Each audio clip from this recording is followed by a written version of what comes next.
اعوذ باللہ من الشیطان الرجیم بسم اللہ الرحمن الرحیم الصلاۃ والسلام علیک یا سیدی یا رسول اللہ الصلاۃ والسلام علیک یا سیدی یا حبیب اللہ وعلی آلک واصحابک یا سیدی یا رحمت للعالمین۔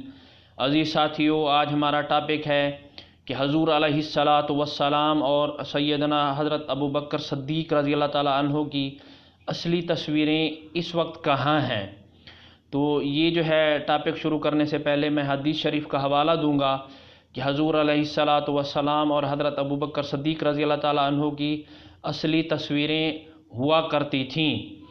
یہ روایت کی ہے بخاری اور ابو نعیم اور بہیقی رحمۃ اللہ علیہ اجمعین نے کہ حضرت جبیر بن مطعم رضی اللہ تعالیٰ عنہ سے روایت کی ہے کہ جب اللہ تعالیٰ نے اپنے نبی صلی اللہ علیہ وآلہ وسلم کو مبعوث فرمایا اور مکہ میں نبوت کا اعلان کیا سرکار صلی اللہ علیہ وآلہ وسلم نے، اسی زمانہ میں میرا شام جانا ہوا۔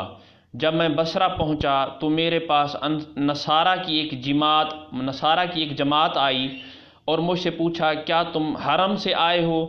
میں نے کہا جی۔ پھر انہوں نے پوچھا تم اس مدعی نبوت کو جانتے ہو جو تمہارے علاقے میں ظاہر ہوا ہے؟ میں نے جواب دیا ہاں اچھی طرح جانتا ہوں۔ اس کے بعد وہ مجھے اپنے معبد میں یعنی کہ عبادت خانے میں لے گئے اور اس میں شبیہیں اور تصویریں مجھے دکھائیں۔ تھوڑا سا توقف کرنے کے بعد انہوں نے پوچھا آپ ان تصاویر کو بہت دلچسپی سے دیکھا آپ نے، کیا ان میں سے اس مدعی نبی کی تصویر ہے؟ تو میں نے کہا نہیں۔ پھر وہ مجھے ایک دوسرے بڑے دائر میں لے گئے، یہاں کثیر تعداد میں تصویریں تھیں۔ میں نے ان تصویروں سے بھی تفریحی اور دلچسپی لی۔ میری نگاہ ایک طرف سے سامنے کی تصویروں پر پڑی ہوئی آگے کی تصویروں کی طرف بڑھ رہی تھی۔ میری نظر یک بارگی ایک چبوترا کی شبیہ پر پڑی اور اس پر رسول اللہ صلی اللہ علیہ وآلہ وسلم کی شبیہ تھی۔ اس سے نظر ہٹی ہی تھی کہ حضرت ابو بکر صدیق رضی اللہ تعالی عنہ کی شبیہ پر پڑی۔ تو عبادت خانے کے عابدوں نے پوچھا کیا تم صاحب شبیہ کو پہچانتے ہو؟ میں نے کہا ہاں۔ انہوں نے پوچھا کیا وہ یہ نبی ہیں؟ یعنی کہ انہوں نے رسول اللہ صلی اللہ علیہ وسلم کی شبیہ یعنی کہ آپ کی تصویر کی طرف اشارہ کرتے ہوئے پوچھا کہ یہ وہی نبی ہیں؟ تو میں نے جواب دیا جی ہاں یہ یہی ہیں۔ تو انہوں نے کہا کیا تم ان کو پہچانتے ہو؟ یعنی کہ دوسرے چبوترے والی تصویر کی طرف اشارہ کرتے ہوئے انہوں نے پوچھا کیا تم انہیں پہچانتے ہو؟ میں نے جواب دیا جی پہچانتا ہوں۔ تو انہوں نے پھر کہا آگے سے یہ تم میں سے ہیں؟ یعنی کہ وہ خود ہی بتا رہے تھے، وہ جو نصارہ کی جماعت کے لوگ تھے وہ خود بتا رہے تھے کہ حضرت ابو بکر صدیق کے بارے میں، دوسری جو تصویر تھی چبوترے میں اس کے بارے میں، یہ تم میں سے ہیں اور ان کے صحابی ہیں اور یہی نبی صلی اللہ علیہ وآلہ وسلم کے خلیفہ اول ہوں گے۔ طبرانی و ابو نعیم رحمۃ اللہ علیہ نے دوسری سند کے ساتھ حضرت جبیر بن مطعم سے روایت کی کہ میں قریش کی سنگ دلی اور ایذا رسانی کو نہایت ہی برا سمجھتا تھا۔ کفار قریش کی سنگ دلی اور ایذا رسانی جو وہ رسول اللہ صلی اللہ علیہ وسلم کو پہنچاتے تھے، اس سے میں بہت ہی زیادہ اس کو برا سمجھتا تھا۔ جب ان مشرکین کے بارے میں یہ یقین کر لیا گیا کہ وہ کسی صورت بھی آپ صلی اللہ علیہ وسلم کے مقصد کو اور آپ کی ذات کو برداشت نہیں کرنے کے لیے تیار، اور وہ حضور علیہ الصلاۃ والسلام کو بارہا نعوذ باللہ قتل کرنے کا منصوبہ بنا رہے ہیں، تو میں اس دیر کے وہ جو دیر تھا علاقہ تھا اس کے راہب کے پاس گیا جس کو میں نیک اور خدا ترس سمجھتا تھا۔ وہ مجھے اپنے سردار کے پاس لے گیا۔ اس کے بعد میں نے وہ سارا تصویروں والا واقعہ بیان کیا۔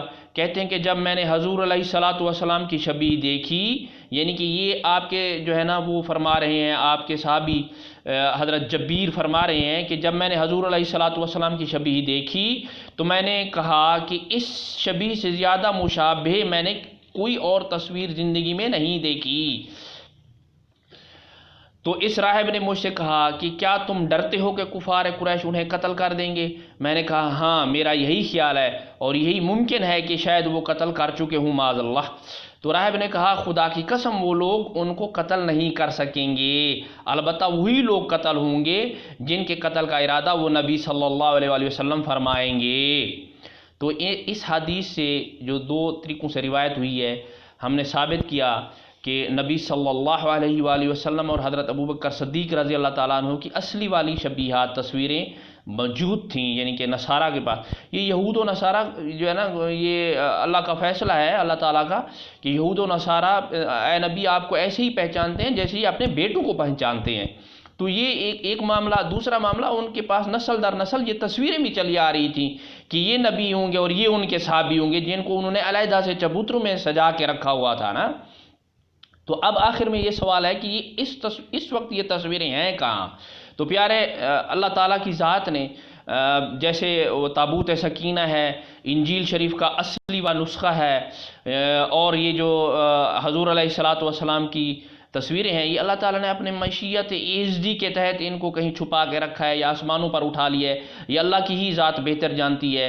بہرحال ہم نے نتیجہ یہ اخذ کیا کہ حضور علیہ الصلاۃ والسلام اور حضرت سیدنا ابوبکر صدیق رضی اللہ تعالیٰ عنہ کی تصویریں بہرحال اس زمانہ میں یہود و نصارہ کے پاس موجود تھیں.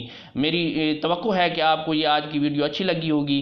میرا channel Islamic info by doctor Muhammad Shoaib Saifi آپ سبسکرائب کر لیجئے تاکہ ہر آنے والی ویڈیو آپ کو وقت پر ملتی رہے. اجازت چاہوں گا. السلام علیکم ورحمۃ اللہ وبرکاتہ.